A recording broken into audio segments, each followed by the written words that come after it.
मटारचा season संपायच्या पहिले आपण त्याचा पुरेपूर वापर करून घेऊया। तर आज मी बनवणार आहे मटार पुलाव। तर त्यासाठी पटकन साहित्य तुम्हाला सांगते। म्हणजे साधारण मी 1 वाटी मटार फ्रेश मटार हे सोलून घेतलेले आहे। इथे मी तांदूळ भिजवून घातला होता 15-20 मिनिटं अगोदर स्वच्छ धुवून। तर मसाल्यामध्ये आपल्याला दालचिनी लागेल, 1 स्टार फूल लागेल, थोडंसं जिरं लागेल साधारण अर्धा चम्मच हळद लागेल, अर्धा चम्मच आपल्याला लाल तिखट लागेल आणि मी इथे मॅगी मसाला घेतला आहे अर्धा चम्मच। ओके, चवीनुसार आपल्याला मीठ लागेल।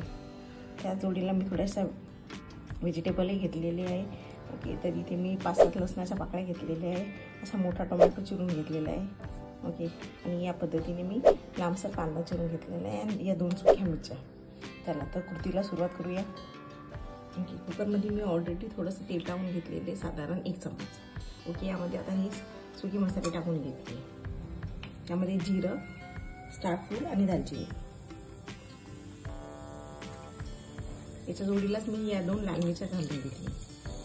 ओके, या असं देठासहितच टाकायच्या म्हणजे काढायला पण सोपं पडतं आणि याचा चांगला फ्लेवर येईल।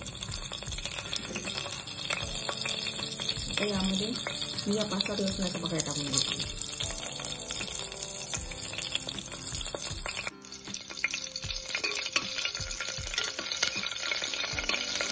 याला परतून घ्यायचं।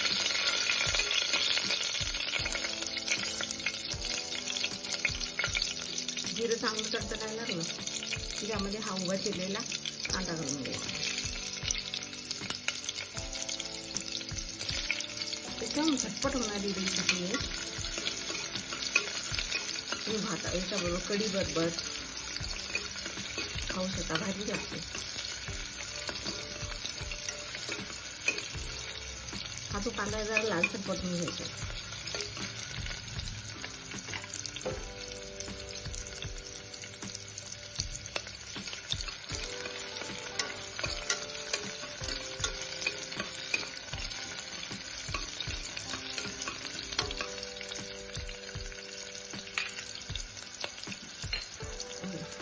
थोडा कांदा असा लालसर वाटेल तर यामध्ये मी टोमॅटो टाकून घेतले।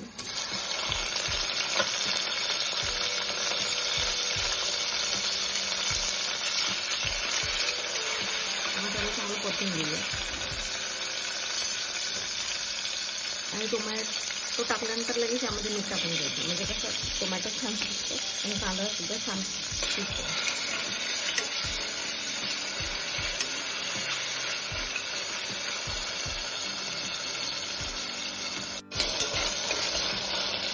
टोमॅटोही चांगला परतून झालेला आहे। आता यामध्ये मी हे मसाले घालून घेतले। सुरुवातीला मी मॅगी मसाला टाकून घेतली अर्धा चम्मच। साधारण याच पद्धतीने मी लाल तिखट टाकून घेतली आणि हळद ही पण साधारण अर्धा चम्मच आहे। चांगलं मिक्स करायचं।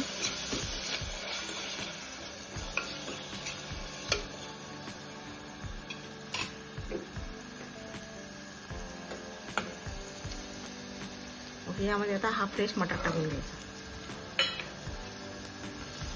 साधारण यालाही 1 मिनिट परतायचं। एकदमच गाळ वगैरे होऊ नये द्यायचा।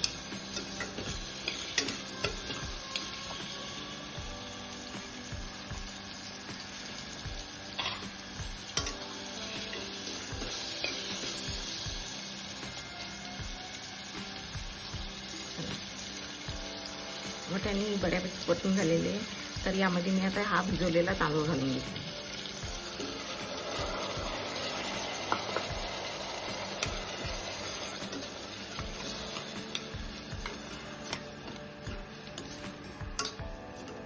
सर्व जिन्नस हे एकत्र मिक्स करून घ्यायचे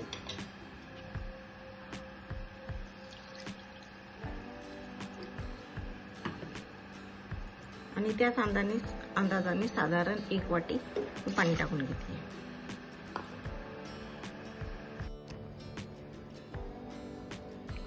तर आता जरा कुकरला झाकण लावून घेऊया, साधारण 2 शिट्ट्या होऊ देऊ।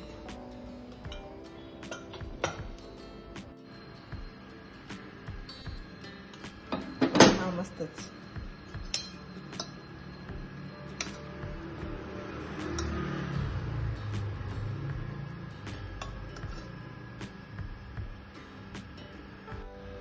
ओके, तुम्ही हा मटार भात नक्की करून बघा आणि कमेंटमध्ये कळवा की कसं झालेलं आहे.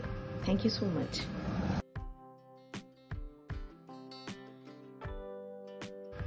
ओके, तुम्ही हा मटार भात नक्की करून बघा आणि कमेंटमध्ये कळवा की कसं झालेलं आहे. Thank you so much.